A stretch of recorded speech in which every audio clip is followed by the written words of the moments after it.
के गर्न सक्नुहुन्न प्रचण्डजी?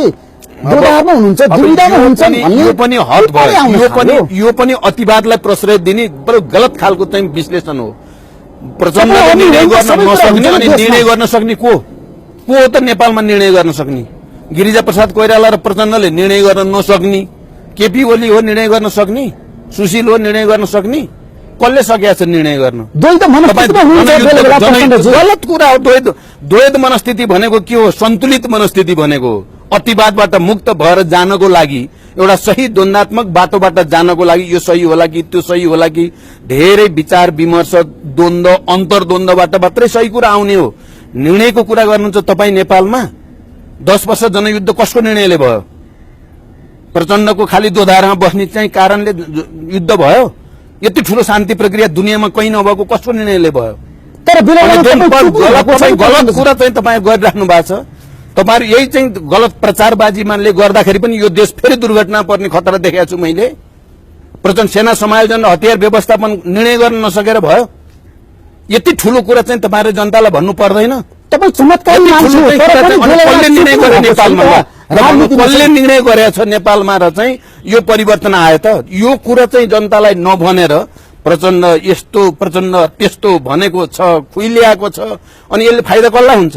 तपाईहरुले के दक्षिणपन्थी प्रतिक्रान्ति गराउन खोजेको?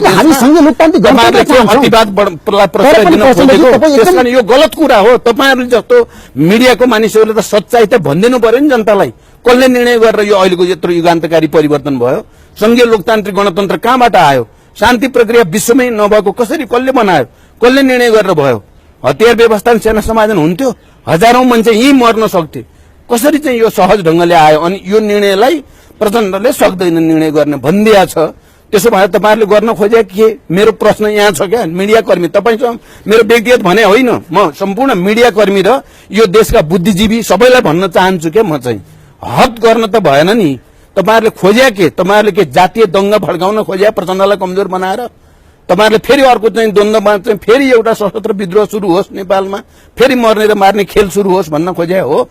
नत्र भने यति ऐतिहासिक निर्णय गर्ने प्रक्रियालाई, प्रवृत्तिलाई, नेतृत्वलाई ठीक ढंगले जनतालाई नभनिदिने हो भने यहाँ चाहिँ तर मैले अहिले तपाईँ आउनुभन्दा अगाडि माथि एउटा दरबार भित्र र दरबार बाहिर भन्ने एउटा पुस्तक पढ्दै थिएँ कुरा भन्नु। अनि त्यही बेला मैले चाहिँ पहिला चाहिँ भीममल्लहरू सम्झेँ क्या यो सतीको शराब परेको देश हो, राम्रो गर्छु भन्नेलाई सबै मिलेर चाहिँ त्यसलाई काट्ने, त्यसलाई सिद्ध्याउने र नराम्रो गर्ने बाँकी रहने र जनतालाई सिद्ध्याउने।